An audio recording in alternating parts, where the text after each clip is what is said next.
The judge said, "All assets to your ex-wife and her new husband." I smiled because she had no idea what was coming next. You know what they say about the best-laid plans of mice and men?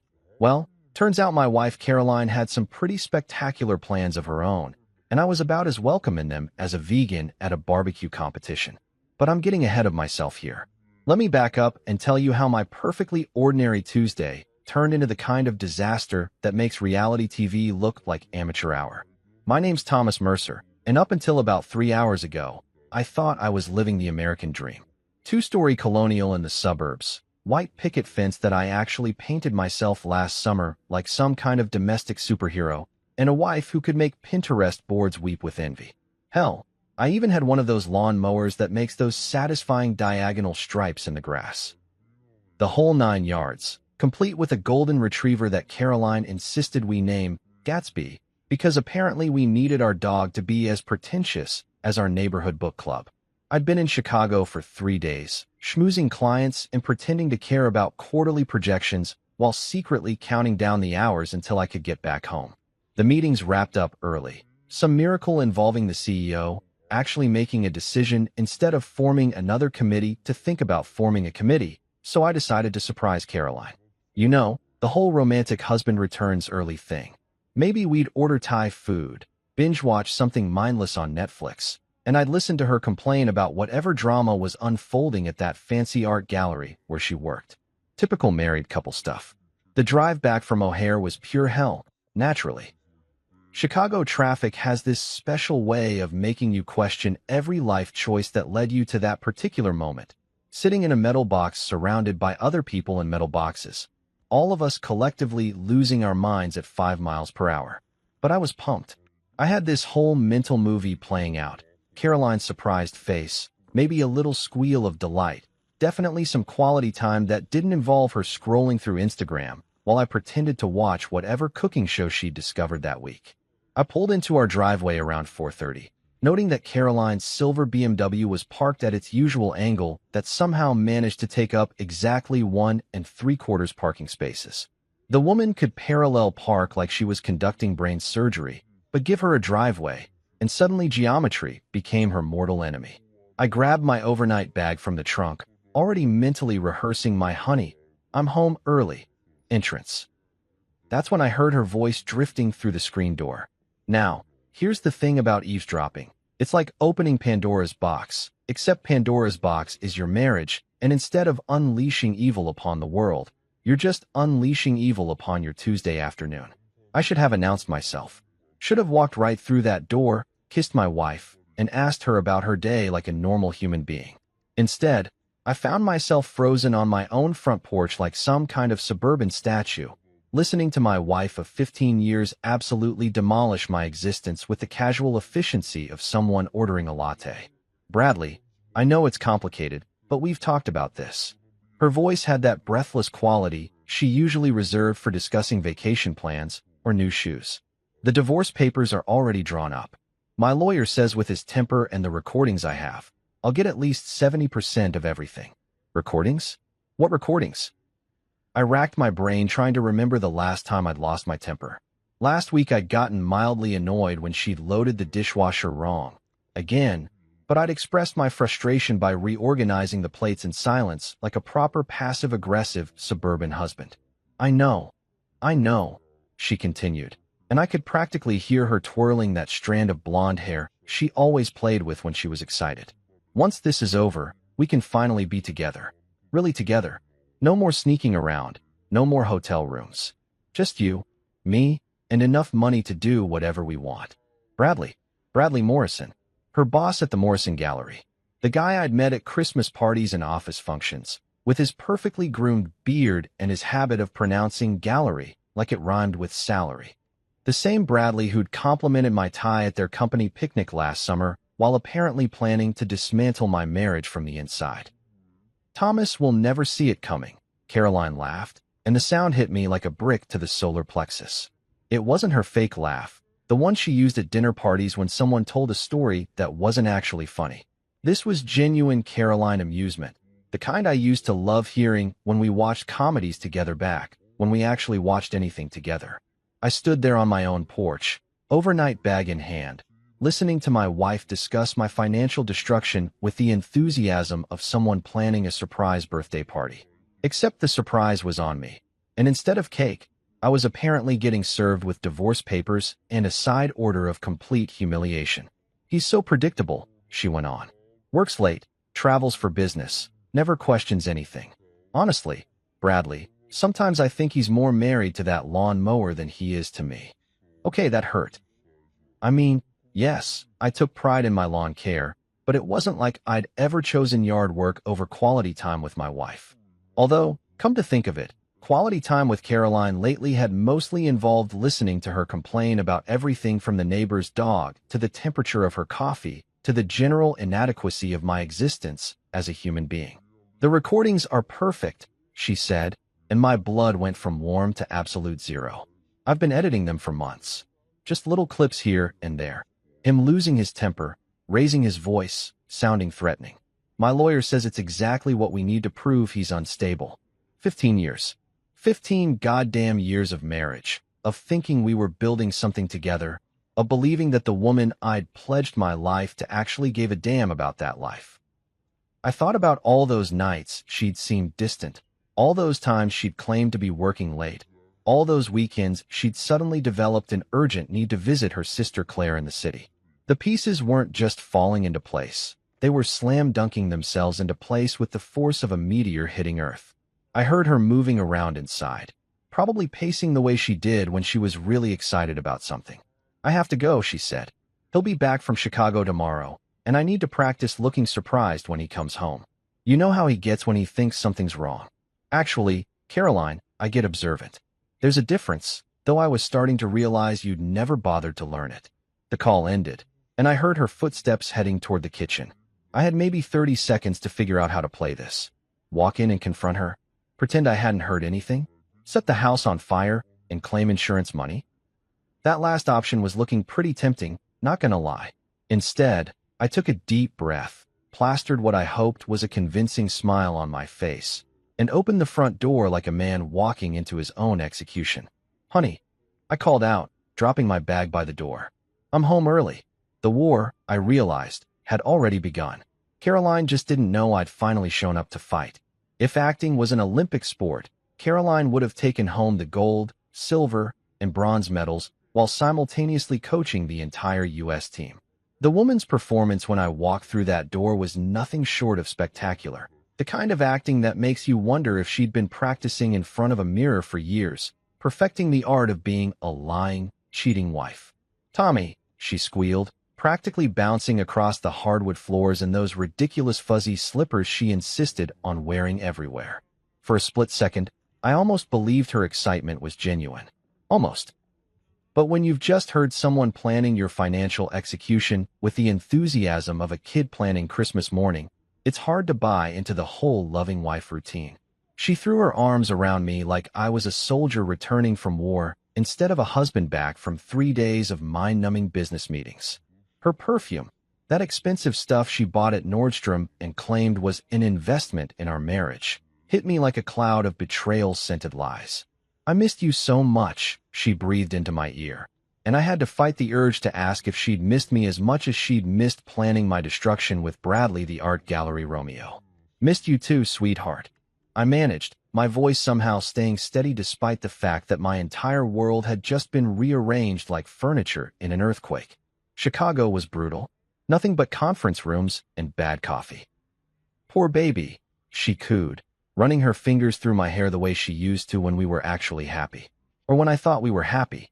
At this point, I was starting to question whether our entire marriage had been one long con job with me as the mark. I made reservations at Chez Laurent for tonight.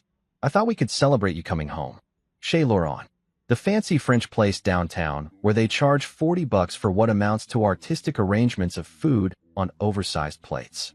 The same place where she'd probably practiced her innocent wife routine between plotting sessions with Bradley. I wondered if she'd rehearsed her surprised expression in their bathroom mirror, right between courses of overpriced duck confit. That sounds perfect, I said, because apparently I was now committed to this whole performance art piece we were creating together. The show must go on, even when the show is your marriage imploding in slow motion.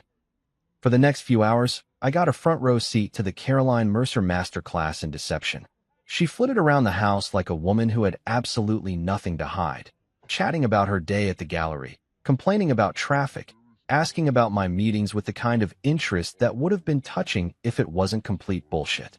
Oh, and the weirdest thing happened today, she said while putting on her makeup, applying mascara with the precision of someone painting the Sistine Chapel. Dana called and said she saw someone who looked exactly like you at that coffee shop on 5th Street. But you were in Chicago, so obviously it wasn't you.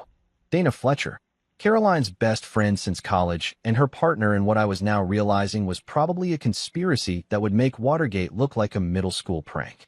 I'd always thought Dana was harmless, just another suburban housewife with too much time and too many opinions about other people's business.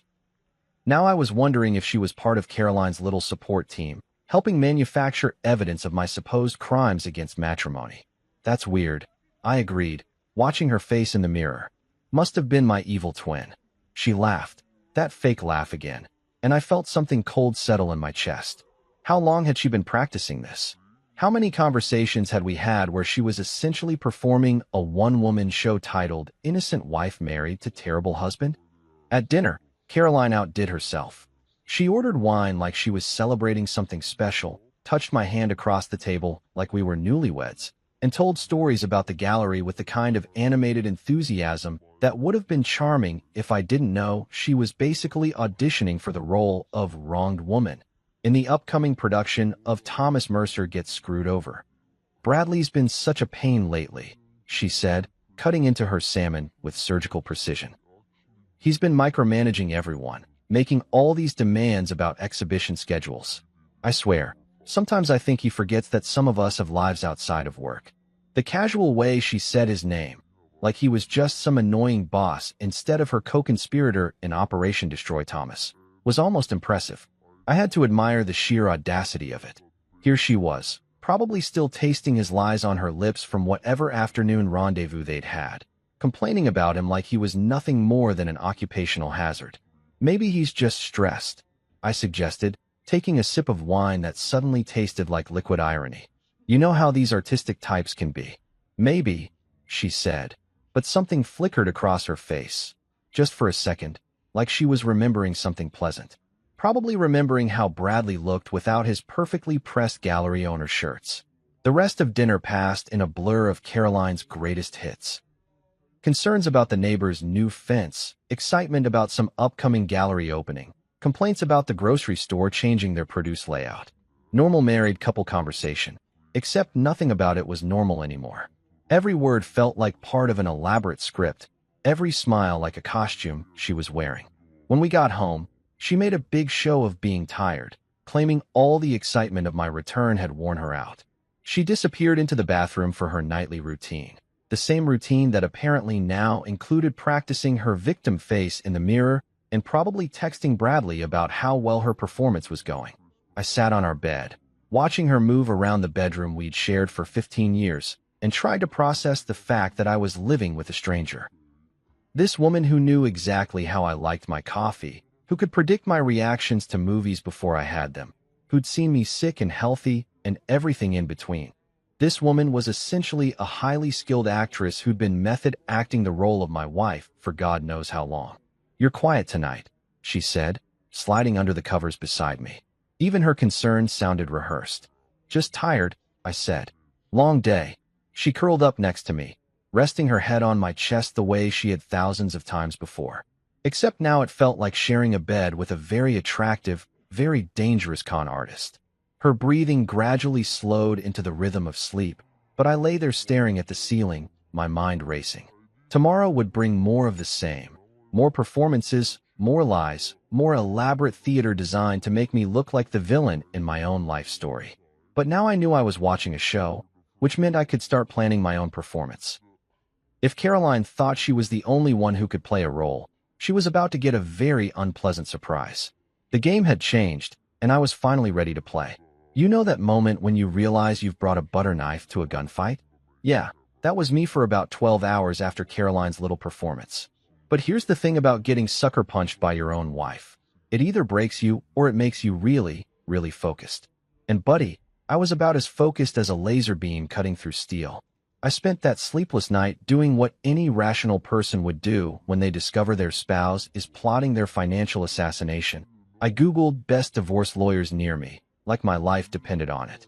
Because, let's face it, it kind of did. Caroline had clearly been planning this hostile takeover for months, maybe years, while I'd been living in blissful ignorance, worried about lawn care and quarterly reports like some kind of suburban amateur. The name Patricia Hendress kept popping up in every search, every legal forum, every best of list I could find. They called her the Shark, the Destroyer, and my personal favorite, the divorce attorney who makes other divorce attorneys cry. Her website looked like something out of a legal thriller, all sharp edges and testimonials that read like war stories from the trenches of matrimonial combat. I called her office at exactly 8 a.m., figuring I'd leave a message and maybe hear back in a few days. Instead, her secretary, who sounded like she could intimidate a Supreme Court justice, put me through immediately. "Mr. Mercer," came a voice that could cut glass. "I've been expecting your call." That stopped me cold. Expecting my call. "Your wife contacted several attorneys in the city last month, including myself." I declined to represent her. There was amusement in her voice, the kind that suggested she knew exactly how this story was going to end. Something about her approach didn't sit right with me. Professional instinct.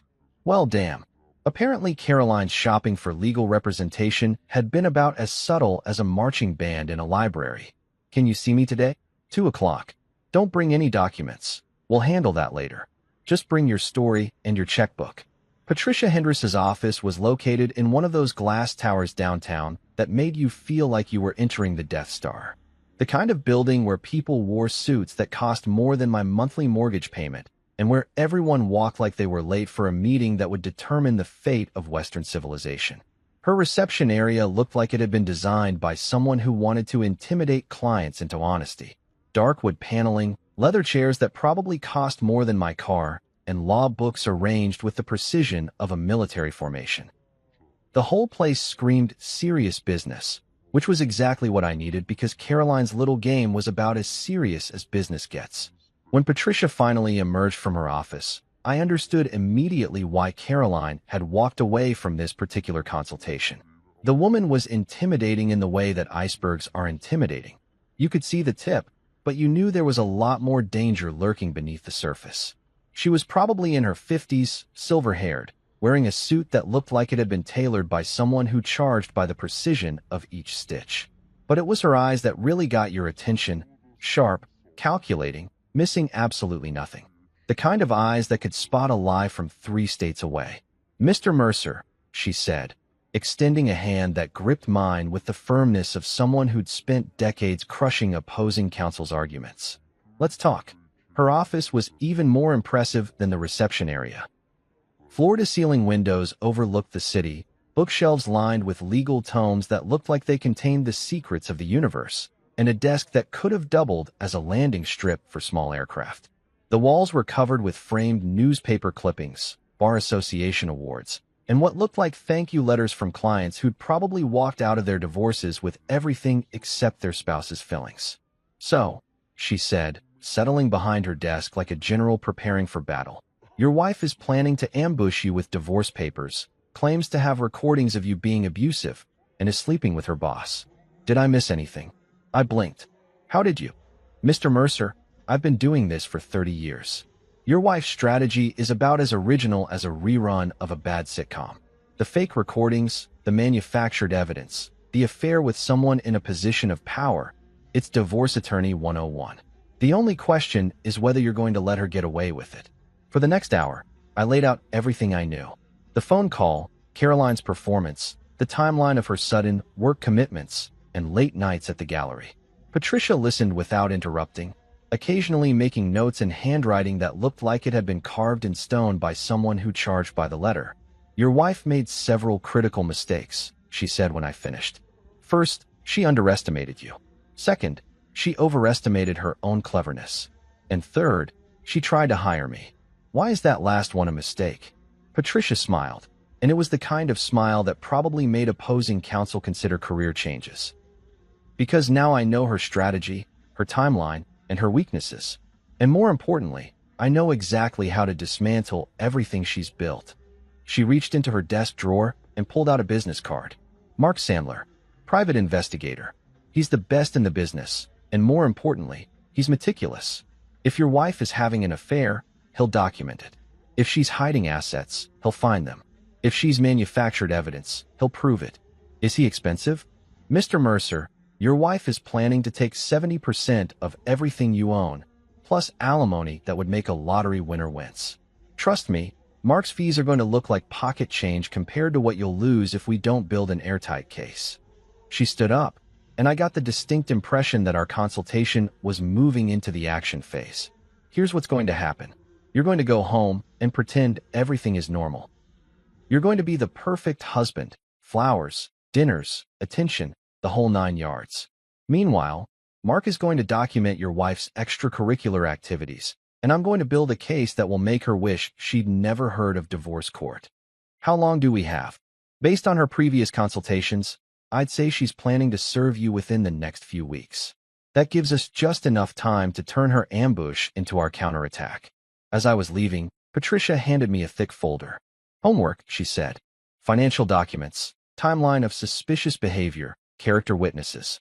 I want you to document everything, and I mean everything. If your wife changed her perfume, I want to know about it. If she started working out, I want to know about it. If she so much as bought different brand of coffee, I want to know about it.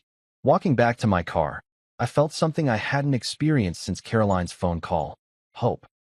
Not the naive hope of a husband who thinks his marriage can be saved, but the cold, calculating hope of a man who's finally realized he's been playing checkers while his wife was playing chess. Well, Caroline, I thought as I drove home to whatever performance was waiting for me. Turns out I just learned how to play chess too. And I brought some very expensive, very ruthless coaches. Game on. Mark Sandler looked like the kind of guy you'd never notice in a crowd, which, according to Patricia, was exactly why he was so damn good at his job. Average height, forgettable face, the kind of generic appearance that made him invisible in a world where everyone was too busy staring at their phones to pay attention to anything else. But his eyes, those were anything but average. Sharp, calculating, missing absolutely nothing.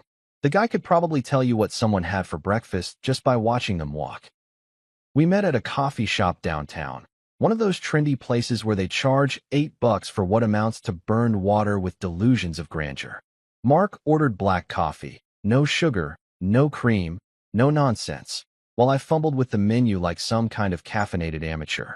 Patricia filled me in on the basics, he said, pulling out a tablet that looked like it could hack into the Pentagon. Cheating wife, manufactured evidence, planned financial ambush. Standard Tuesday for me, really. How long have you been doing this? 15 years. Started as a cop, got tired of seeing criminals walk free on technicalities, switched to private investigation where I could actually make a difference. He sipped his coffee like it was truth serum. Your wife's type. I've seen it 100 times. They think they're criminal masterminds, but they're usually just desperate housewives who've watched too many legal dramas. Over the next hour, Mark laid out his plan with the precision of a military strategist. Surveillance, financial tracking, digital forensics, the whole 9 yards. He explained how he'd document Caroline's movements, track her communications, and build a timeline that would make her affair look like a badly scripted soap opera. The key, he said, is patience. Your wife thinks she's being clever, but people having affairs are predictable. They develop patterns, routines, habits. Once I identify those patterns, documenting them becomes as easy as following a recipe. What about the recordings she mentioned? The ones she's been editing? Mark's smile was colder than my overpriced latte. That's where she made her biggest mistake. Fabricated evidence leaves digital fingerprints everywhere, metadata, editing software traces, device histories. If she's been splicing recordings to make you sound abusive, I'll prove it. And when I do, her credibility in court will be somewhere south of a used car salesman's. The surveillance started the next day. While I played the role of oblivious husband at home, Mark became Caroline's shadow. He followed her to work, documented her lunch meetings, tracked her evening shopping trips that somehow never resulted in any actual purchases. Within a week, he had enough photographic evidence to stock a small museum of marital betrayal. The pictures he showed me were like getting punched in the gut repeatedly by reality. There was Caroline, walking hand in hand with Bradley through Millennium Park like they were starring in their own romantic comedy. Caroline and Bradley sharing intimate dinners at restaurants I couldn't afford on special occasions. Caroline and Bradley checking into the Palmer House Hotel for what Mark diplomatically called afternoon meetings. "Your wife's not exactly subtle," Mark observed, scrolling through what looked like a greatest hits collection of adultery. They hit the same 3 restaurants, the same hotel, even park in the same spots. It's like they're following a script. But the photographs were just the appetizer. The main course came when Mark started digging into Caroline's digital footprint. Bank records showing cash withdrawals that coincided with her meetings with Bradley. Credit card statements revealing charges at lingerie stores and expensive restaurants during times when she told me she was working late or visiting her sister. "Your wife's been busy," Mark said, spreading out financial documents across his desk like a poker player revealing a royal flush. "She's opened 3 separate bank accounts in the past 6 months, all funded with cash deposits that match her withdrawals from your joint account. She's also been using a prepaid credit card for what I can only describe as affair maintenance, hotels, dinners, gifts for her boyfriend." The most damning evidence came from Caroline's own devices. Mark had somehow managed to recover deleted text messages, emails, and even voice recordings from her phone and laptop. Don't ask me how. The guy operated like some kind of digital wizard crossed with a bloodhound. The recovered messages were a masterclass in criminal stupidity. Caroline and Bradley discussing their plan in explicit detail, laughing about how easy it would be to take Thomas for everything he's worth. There were voice memos of Caroline practicing her victim routine, complete with fake tears and rehearsed sob stories about my supposed abuse. But the crown jewel of Mark's investigation was discovering Caroline's audio editing software. Apparently, she'd been using some professional-grade program to splice together recordings of me from completely different conversations, creating fake evidence of verbal abuse that never actually happened. She took a recording of you yelling at a Bears game and spliced it with her asking about dinner plans, Mark explained, playing back the original recordings alongside Caroline's fabricated versions. The edited version makes it sound like you screamed at her for asking what you wanted to eat. The reality is you were yelling touchdown at your TV. I listened to Caroline's manufactured evidence with a mixture of horror and grudging admiration. The woman had essentially created an alternate reality where I was some kind of domestic tyrant, using my own voice as the weapon against me. It was diabolical, creative, and completely insane. How many of these fake recordings does she have? 17 that I've found so far. She's been building this case against you for at least 8 months, maybe longer. Every argument, every moment of frustration, every time you raised your voice, she's been recording and editing it into evidence of abuse. Patricia's financial investigation revealed the other half of Caroline's master plan. She'd been systematically documenting our assets, photographing important documents, and even having our house appraised without my knowledge. Bradley, it turned out, wasn't just her affair partner. He was also helping her hide money and plan for her post-divorce life. They've already put a deposit down on a condo in River North, Patricia informed me during one of our strategy sessions. Apparently, they're planning to move in together as soon as your divorce is finalized. They've even picked out furniture. The scope of Caroline's deception was breathtaking. While I'd been worried about lawn care and work deadlines, she'd been orchestrating a complete identity theft of my life. Every smile, every kiss, every moment of apparent intimacy had been part of an elaborate con game designed to strip me of everything I'd worked for. But here's the thing about building a house of cards. It only takes one good push to bring the whole thing crashing down. And thanks to Mark's investigation, we now had enough evidence to create a hurricane. So what's our next move? I asked Patricia during our final preparation meeting. Her smile was sharp enough to cut diamonds. We wait for her to make the first move. Let her serve you with those papers. Let her file for that restraining order. Let her put on her little victim performance in court. Then we show the judge exactly what kind of victim she really is. Caroline had spent months building her case against me. Too bad for her. We'd spent weeks building an even better case against her. The trap was set. Now all we had to do was wait for her to walk into it. If Caroline thought she was the only one who could play the long game, she was about to get a master class in strategic planning from someone who'd spent 15 years learning her every tell, every habit, and every weakness. While she was busy building her elaborate house of lies, I was quietly constructing something much more substantial, a financial fortress that would make Fort Knox look like a piggy bank. Daniel Cruz had been my financial advisor for almost a decade, the kind of guy who could make money multiply like rabbits and had the ethics of a Swiss banker crossed with a Jesuit priest. When I called him for an urgent consultation, he cleared his calendar faster than a fire alarm evacuation. "Tom," he said, settling into his office chair that probably cost more than most people's cars. "You sounded stressed on the phone. What's going on?" I laid out the situation with the clinical precision of a surgeon describing a tumor. Caroline's affair, her financial manipulations, the impending divorce papers, and most importantly, her plan to walk away with 70% of everything I'd worked for since college. Daniel listened without interrupting, occasionally making notes in that careful handwriting that financial advisors seem to learn in some secret school. When I finished, he leaned back and steepled his fingers like he was contemplating the mysteries of the universe. "How long do we have?" he asked. "Patricia thinks she'll serve the papers within the week. Then we need to move fast.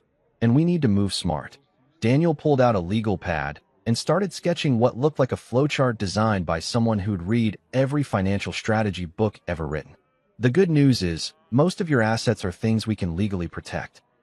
The bad news is, we have to do it without triggering any flags that might alert Caroline or her attorney." Over the next 3 days, Daniel and I orchestrated what I like to think of as the great asset migration of 2024. It was like watching a master chess player execute a strategy that had been planned 20 moves in advance, except instead of chess pieces, we were moving around investments, properties, and bank accounts. First up was the house. Our beautiful 2-story colonial that Caroline loved to show off to her book club friends was suddenly no longer owned by Thomas and Caroline Mercer. Instead, it now belonged to Meridian Property Holdings LLC, a corporation that I happened to control, but that existed in a legal gray area that would give Caroline's lawyer nightmares for months. "How is this legal?" I asked Daniel as we signed the paperwork. "Because it is legal," he said with the confidence of someone who'd navigated tax codes and property laws like a GPS system. "You're not hiding assets, you're restructuring them. The house is still part of the marital estate, technically, but now it's wrapped in enough legal protections that Caroline's 70% grab becomes significantly more complicated." Next came the investment accounts. Daniel had connections at banks that most people had never heard of, the kind of institutions that specialized in what he called wealth preservation strategies. Within 48 hours, my retirement accounts, stock portfolios, and investment properties were scattered across the financial landscape like seeds planted in the most fertile legal soil money could buy. "Swiss accounts?" I asked, watching Daniel type commands into his computer with the speed of someone playing a very expensive video game. "Better. Domestic trusts, offshore LLCs, and investment vehicles that are completely legitimate, but structured in ways that make them difficult to liquidate quickly." Daniel's smile was the kind that probably made IRS auditors wake up in cold sweats. "Your wife wants 70% of your assets. She's welcome to try to figure out where they all are first." The most elegant part of the whole operation was how we handled the business. My consulting firm, which Caroline had always dismissed as boring corporate stuff, suddenly became the crown jewel of our defensive strategy. Daniel restructured it as an international entity with holdings in 3 different countries, each with their own beautifully complex legal requirements. "The beauty of this," Daniel explained as we watched my business assets disappear into a labyrinth of legal entities, "is that Caroline probably doesn't even understand what your company does, let alone how it's structured. She's been so focused on the house and the obvious bank accounts that she's ignored the real wealth." But my favorite part of the whole restructuring was what Daniel called the reverse Caroline. While my wife had been secretly moving money into hidden accounts, we were doing the exact opposite, making everything visible but untouchable. "See, Caroline's strategy was to hide assets and then claim poverty," Daniel said, showing me a spreadsheet that looked like it had been designed by someone who spoke fluent mathematics. "But your strategy is to make everything completely transparent while making it legally impossible for her to access. We created a trust fund for the fictional children we'd never had, established charitable foundations that would make us look like philanthropists, and set up educational funds that could only be accessed for purposes that Caroline would never qualify for. Every penny was accounted for, every transaction was documented, but try to grab it without jumping through about 40 legal hoops? Good luck with that. The offshore components were Daniel's masterpiece. Not illegal, not hidden, just strategically located in jurisdictions that had legal systems designed by people who understood that wealth preservation was an art form. The Cayman Islands, Switzerland, Luxembourg, places where financial privacy wasn't just respected, it was practically a religious belief. Your wife wants to play hardball?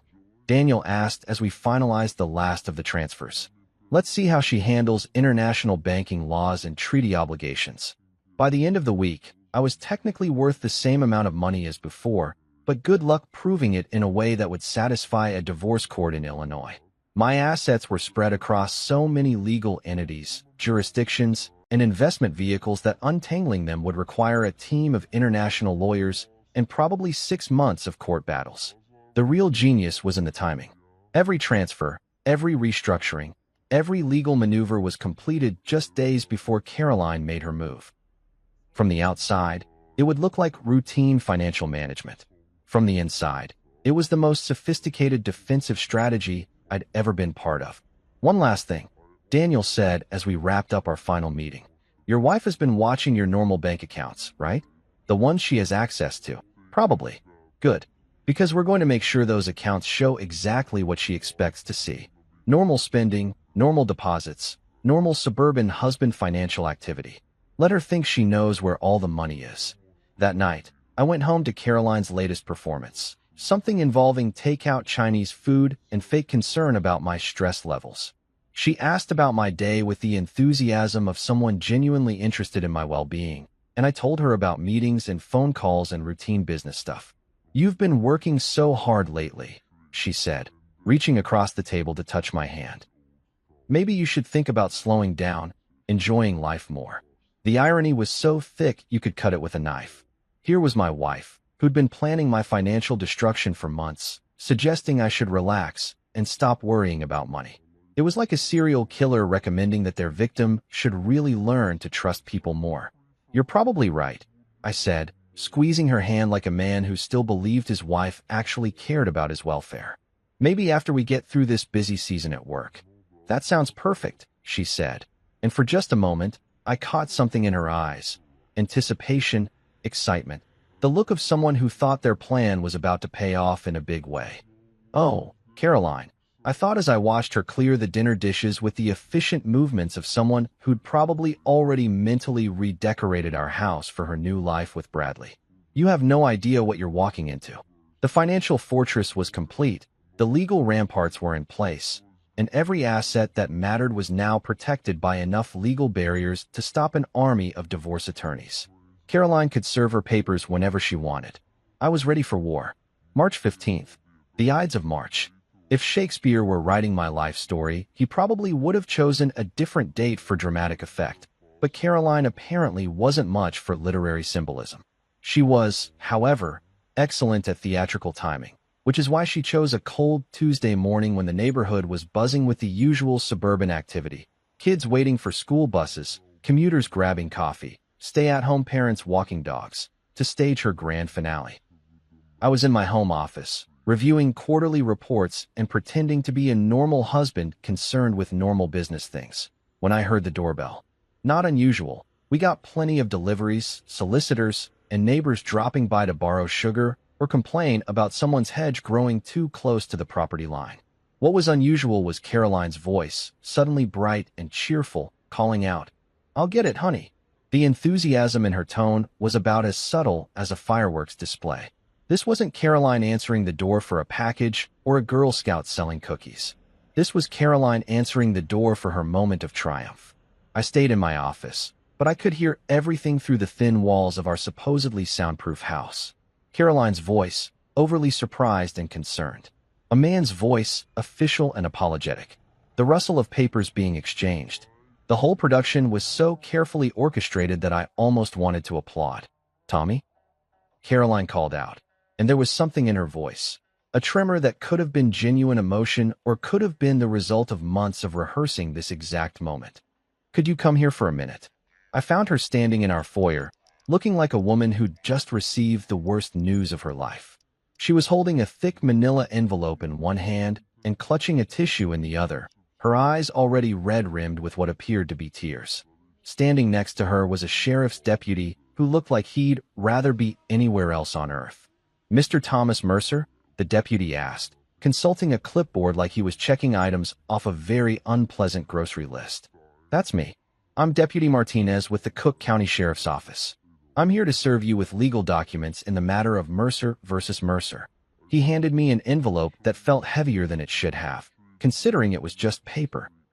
"You're being served with a petition for dissolution of marriage, a motion for temporary support, and a request for a protective order." A protective order. Of course, because apparently I was such a dangerous, unstable husband that my wife needed legal protection from my threatening presence. The same presence that had brought her flowers last week and listened patiently while she complained about the neighbor's dog barking. "Thank you," I said, taking the papers with what I hoped looked like stunned confusion. Is this really happening?" Caroline let out a sob that would have made soap opera actresses weep with envy. "I'm sorry, Tommy. I'm so sorry. I tried to make it work, but I can't do this anymore." The deputy shifted uncomfortably, clearly wanting to escape this domestic drama as quickly as possible. "Mr. Mercer, you'll need to appear in court on the dates specified in those documents. You should probably contact an attorney." "Of course," I said, "because what else do you say when your wife has just legally declared war on you in front of a man with a badge and a gun?" "I understand." After Deputy Martinez left, probably grateful to get back to dealing with normal criminals instead of suburban marital warfare, Caroline and I stood in our foyer like two actors who'd forgotten their lines. The silence stretched between us, filled with 15 years of marriage that had apparently been building to this exact moment. "Caroline," I said finally, "what's this about a protective order?" Her performance shifted into a higher gear. More tears, more tissue clutching, more of that trembling voice that suggested she was a woman who'd been pushed to her absolute breaking point by a monster masquerading as a husband. "I was scared," she whispered, not meeting my eyes. "Your temper has been getting worse, and I just need some space to figure things out." My temper, right. The same temper that had never once been directed at her in anger, unless you counted my mild irritation about dishwasher loading techniques as domestic violence. But this was Caroline's masterpiece, the culmination of months of planning and preparation. She'd set the stage, arranged the props, and now she was delivering her Academy Award-worthy performance. "I don't understand," I said, playing my part as the confused husband. "When have I ever?" "Caroline, I've never hurt you. I've never even raised my voice to you." "You don't remember," she said, and there was something almost convincing about the way she said it. "The recordings, the things you've said. I have proof, Tommy. I have everything documented." Of course she did. The edited recordings, the manufactured evidence, the carefully crafted narrative that painted me as an abusive husband and her as the long-suffering victim. It was all there in those papers, probably presented with the kind of legal precision that would make a prosecutor proud. I opened the envelope and scanned the documents, playing the role of a man reading about his own character assassination for the first time. The petition for dissolution was standard stuff: irreconcilable differences, division of assets, all the usual divorce boilerplate. But the motion for temporary support was a work of art. Caroline wasn't just asking for alimony. She was asking for 70% of our assets, full ownership of the house, my car, and monthly support payments that would have made a lottery winner wince. According to these papers, I was apparently so wealthy that supporting Caroline in the lifestyle to which she'd become accustomed would require roughly the GDP of a small country. The protective order was the real masterpiece, though. It painted a picture of Thomas Mercer that was so completely divorced from reality that I almost looked around to see if there was another Thomas Mercer standing behind me. According to Caroline's sworn statement, I was a volatile, emotionally abusive husband who'd been escalating toward physical violence. She had recordings, witnesses, and documented evidence of my dangerous behavior. 70%, I said, looking up from the papers. "Caroline, this is everything we've built together."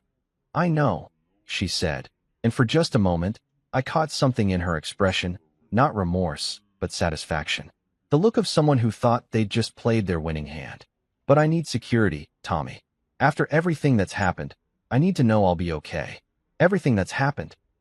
As if our marriage had been some kind of ongoing domestic nightmare instead of 15 years of suburban normalcy punctuated by the occasional disagreement about vacation destinations and whose turn it was to take out the garbage.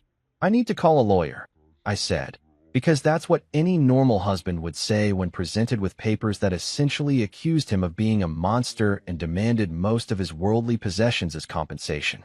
Of course, Caroline said, her voice soft and understanding. Take all the time you need. I'll be staying with my sister for a while, until the court decides about the protective order. Her sister Claire, the same sister who'd probably been coaching Caroline through this whole performance, helping her rehearse her lines and perfect her victim act.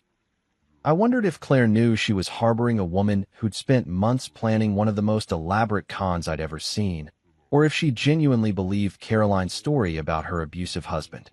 When are you leaving? I asked. Today, she said, and I noticed she didn't look around the house with any nostalgia or regret. I already packed some things. They're in my car. Of course they were.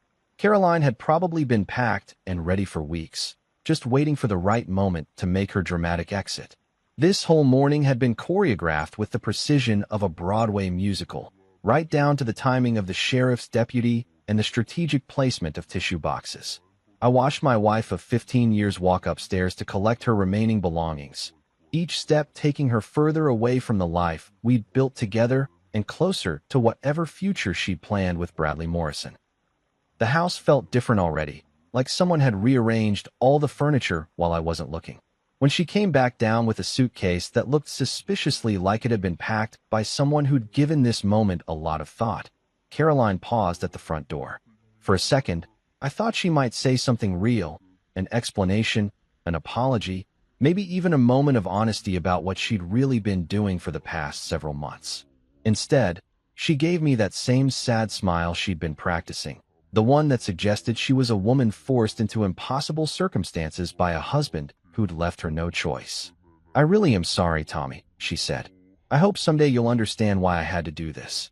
And then she was gone, leaving me alone in our house with a stack of legal papers that accused me of being someone I'd never been and demanded compensation for crimes I'd never committed. I stood in the sudden silence of my empty house, holding the documents that were supposed to destroy my life, and smiled. Caroline thought she'd just delivered the knockout punch. What she'd actually done was walk straight into the trap we'd been setting for weeks. Patricia was going to love this.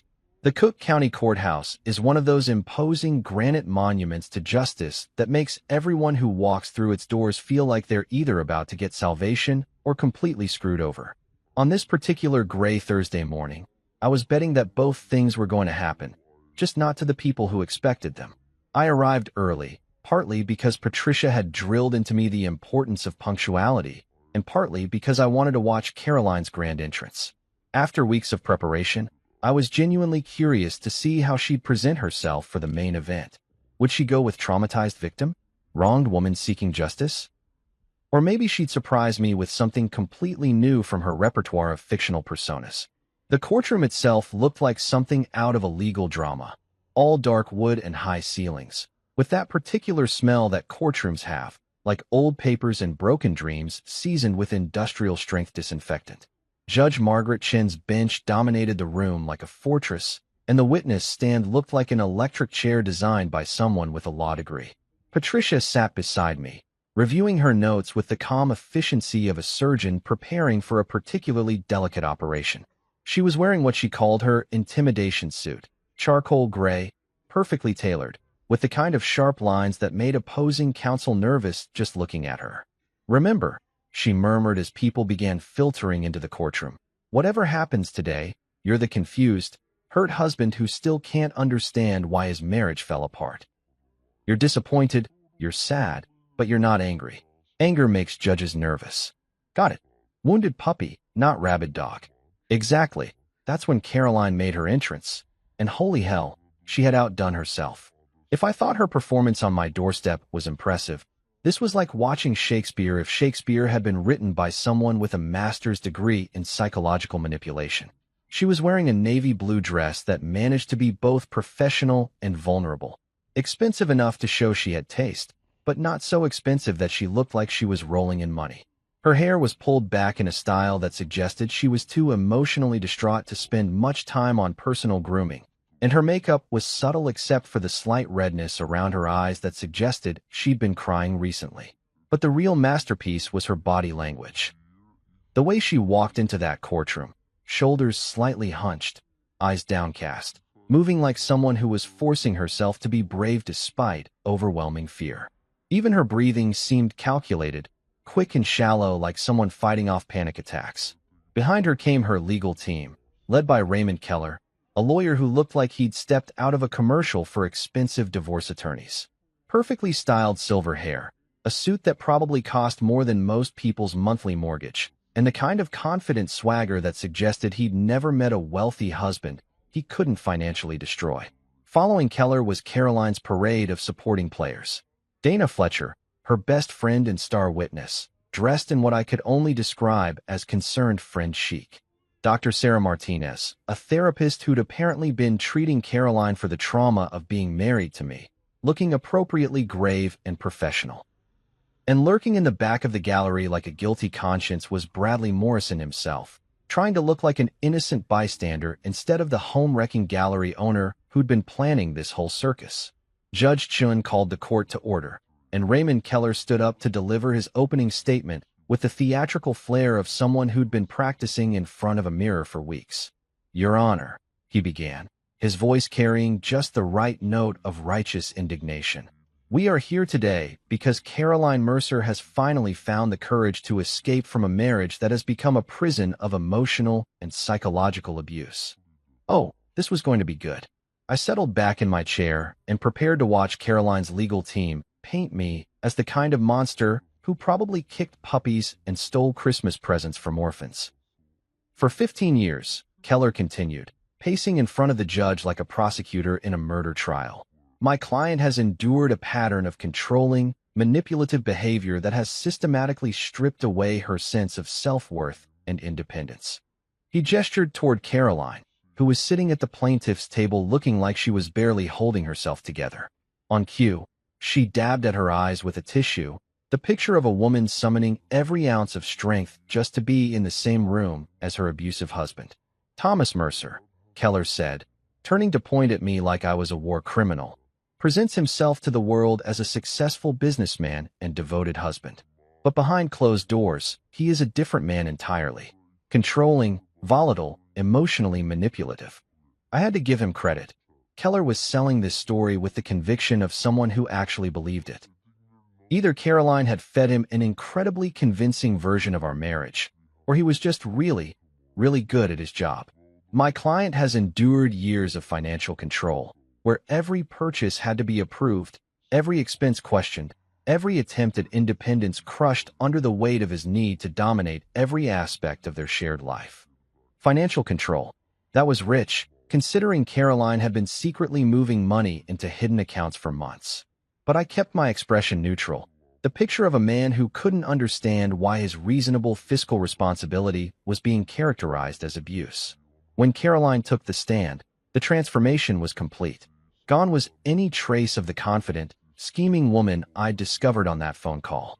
In her place sat a broken bird of a person, speaking in a voice barely above a whisper, pausing frequently to collect herself as she painted a picture of our marriage that bore no resemblance to reality. "He never hit me," she said, and the way she said it suggested that physical violence would have been easier to bear than what she'd actually endured. But the emotional abuse was constant. The way he would dismiss my opinions, control our finances, make me feel like I was walking on eggshells all the time. She described incidents I barely remembered, casual conversations transformed through her testimony into episodes of psychological warfare. The time I'd questioned her spending on an expensive handbag became evidence of financial abuse. My request that she let me know when she'd be home late became proof of controlling behavior. Even my habit of organizing the dishwasher efficiently was somehow twisted into an example of my need to dominate our domestic life.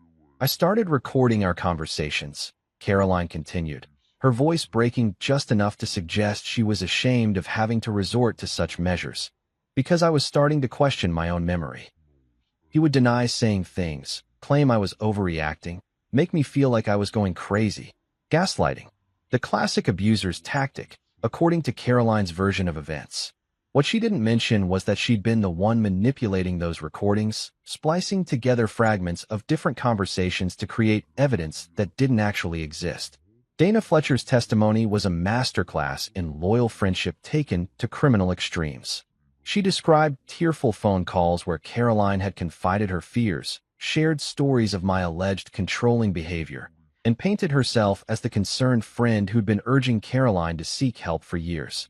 She was afraid to leave him, Dana said, clutching a tissue like a prop in a community theater production. She thought he might hurt her or destroy her financially. She felt trapped. Dr. Martinez added the professional veneer that every good con job needs.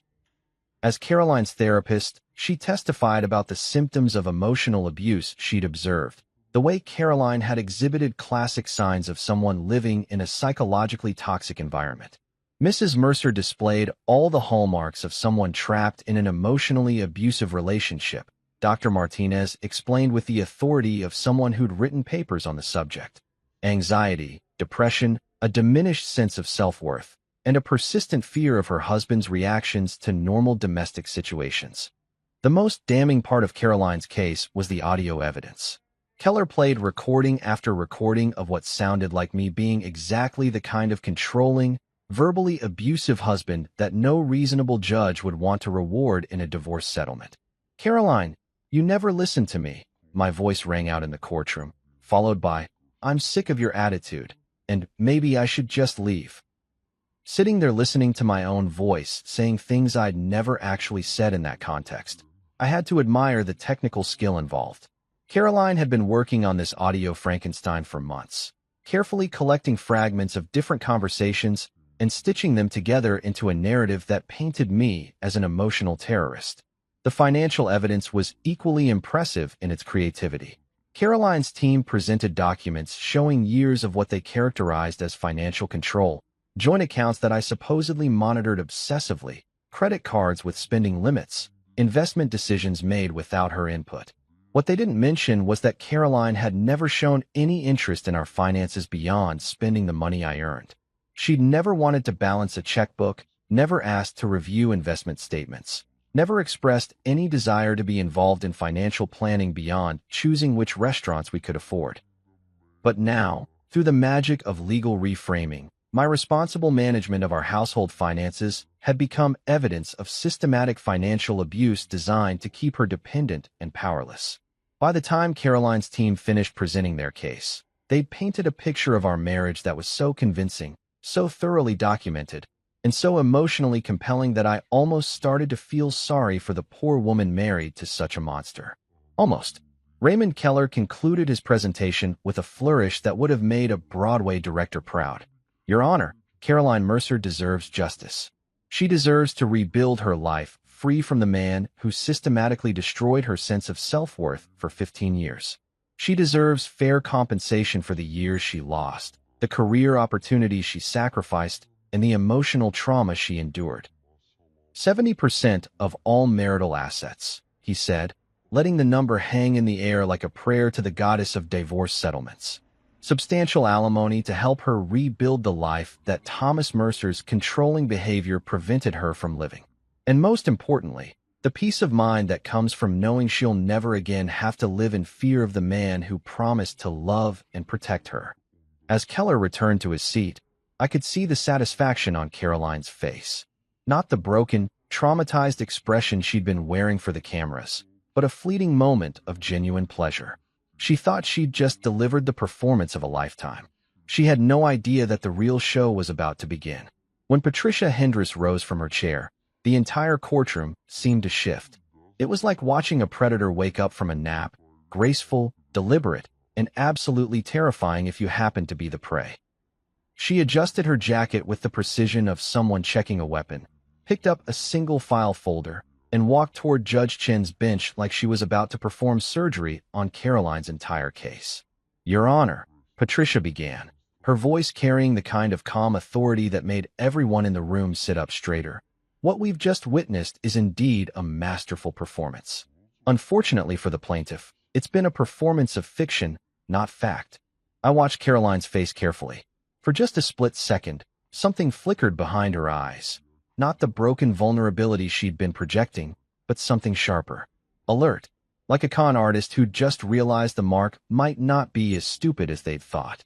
Mrs. Mercer has painted a compelling picture of an abusive marriage, Patricia continued, opening her folder with the casual efficiency of someone who was about to ruin several people's entire day. She's presented audio evidence, witness testimony, and financial records that seem to support her claims. The only problem is, none of it is true. Raymond Keller was already on his feet. Objection, Your Honor. Counsel is making accusations without foundation. Mr. Keller, Judge Chin interrupted, her voice carrying the kind of patience that judges reserve for lawyers who are about to get educated. I'll allow Ms. Hendricks to present her case. You'll have your chance to respond. Patricia smiled, and it was the kind of smile that probably made opposing counsel consider career changes. Thank you, Your Honor. Let's start with those compelling audio recordings we just heard. She gestured to Mark Sandler, who was sitting in the gallery with a laptop that looked like it belonged to NASA. Your Honor, I'd like to present the unedited versions of Mrs. Mercer's audio evidence. The first recording filled the courtroom, and I watched Caroline's face go from confident to confused to absolutely horrified as she heard my actual voice in its original context. Caroline, you never listen to me when I'm trying to explain why I had to work late tonight, my voice said clearly. I know it's frustrating, but this client meeting ran over. Then came the second recording. I'm sick of this traffic. We're going to be late for dinner with your parents. And the third, maybe I should just leave this party early. This networking event is putting me to sleep. The courtroom was dead silent as the implications sank in. Caroline had taken fragments of normal, innocent conversations and stitched them together to create evidence of abuse that had never happened. The woman who just testified about being gaslit had been gaslighting an entire courtroom.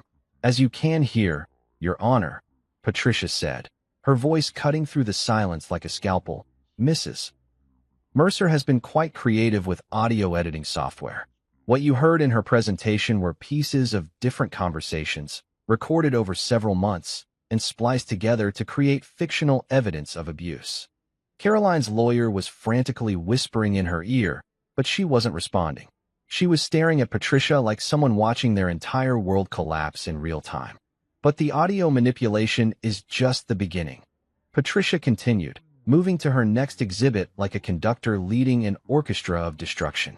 Mr. Sandler, would you please show the court exhibit B? The first photograph appeared on the courtroom's display screen, and I heard someone in the gallery actually gasp. It was Caroline and Bradley, sitting in that trendy cafe downtown, holding hands across the table and gazing at each other like they were starring in their own romantic comedy. The second photo showed them leaving the Morrison Gallery together, fingers intertwined. The third caught them entering the Meridian Hotel, both carrying overnight bags. These photographs, Patricia explained with the clinical precision of a pathologist describing a murder scene, were taken over the past 6 weeks. They document Mrs. Mercer's ongoing affair with her employer, Bradley Morrison, who I notice is sitting in the gallery today. Every head in the courtroom turned toward Bradley, who looked like he wanted to crawl under his seat and disappear. The man who'd been so confident about stealing another man's wife suddenly looked like he'd rather be anywhere else on the planet. Your Honor, Patricia continued, Mrs. Mercer hasn't just been lying about the state of her marriage. She's been systematically planning this divorce while conducting an affair, manipulating evidence, and coaching witnesses. She gestured toward Dana Fletcher, who had gone from concerned friend to deer in headlights in about 30 seconds. Ms. Fletcher, I believe you testified that you received tearful phone calls from Mrs. Mercer about her husband's abusive behavior. Dana nodded weakly, probably realizing she was about to become collateral damage in Caroline's imploding master plan. Interesting, Patricia said, pulling out another document. Because according to phone records, most of your conversations with Mrs. Mercer took place at your home address, not over the phone. In fact, we have audio recordings of you and Mrs. Mercer rehearsing testimony in your living room. The recording that played next was like listening to a really bad community theater rehearsal. Caroline's voice, clear and confident. Nothing like the broken whisper she'd used on the stand, coaching Dana on how to describe incidents that had never happened. Remember, make it sound like you were really worried about me, Caroline's voice instructed. Like you thought Thomas might actually hurt me. That's what sells the story. Should I mention the time he supposedly threw the coffee mug? Dana asked. No, we decided that one was too hard to verify. Stick to the emotional stuff, the controlling behavior, the financial abuse, the way he made me feel trapped. Judge Chin's expression had shifted from professional interest to something much colder. She was looking at Caroline like someone studying a particularly unpleasant specimen under a microscope. But Patricia wasn't done. Not even close. Your Honor, we also need to address the financial evidence presented by the plaintiff's team. Mrs. Mercer has claimed that she was financially controlled and abused by my client. The reality is quite different. The financial records that appeared on the screen told a story that was the exact opposite of everything Caroline's team had presented. Secret bank accounts, hidden transfers, money moved offshore, credit lines opened without my knowledge, all of it documented with the precision of a forensic accountant who'd had weeks to prepare. Mrs. Mercer has been systematically moving marital assets for the past 8 months, Patricia explained. Roughly $200,000 has been transferred to accounts that my client knew nothing about. This isn't financial abuse. This is fraud. Caroline's face had gone completely white. All the careful makeup, all the practiced vulnerability, all the theatrical preparation in the world couldn't hide the fact that she looked like someone who'd just realized they were about to go to prison. Furthermore, Patricia continued, building momentum like a freight train heading downhill. Mrs. Mercer has been using credit cards opened in my client's name to fund her affair. Hotel rooms, expensive dinners, gifts for Mr. Morrison, all charged to accounts that my client will be responsible for paying. She produced receipt after receipt, a paper trail of adultery funded by the man Caroline was trying to destroy in court. The irony was so thick you could cut it with a knife. She'd been using my money to pay for her betrayal. But perhaps the most disturbing aspect of this case, Patricia said, her voice taking on the kind of grave tone usually reserved for war crimes tribunals, is the recordings we discovered of Mrs. Mercer and Mr. Morrison discussing their plans for this divorce. The final recording was the nuclear option, and Patricia played it with the timing of someone who'd been waiting for exactly this moment. It was Caroline and Bradley, probably recorded in his car or office, discussing their strategy with the casual cruelty of 2 people planning to rob a bank. Once the divorce goes through, we'll have enough money to do whatever we want, Caroline's voice said, clear and confident and completely free of the traumatized victim persona she'd been performing. Thomas will never see it coming. He's so predictable, so trusting. It's almost too easy. 70% should be enough to set us up nicely, Bradley's voice added. Maybe we can finally take that trip to Europe you've been talking about. The best part, Caroline laughed, that genuine laugh I'd once loved hearing, is that he'll probably still think this is about our marriage problems. He has no idea I've been planning this for months. The silence that followed was the kind of absolute quiet that happens right before an earthquake. Judge Chun was staring at Caroline with an expression that could have frozen lava, and Caroline looked like she was about to faint. Raymond Keller was on his feet, but for the first time all day, he seemed to have lost his silver-tongued confidence. Your Honor, these recordings could have been taken out of context.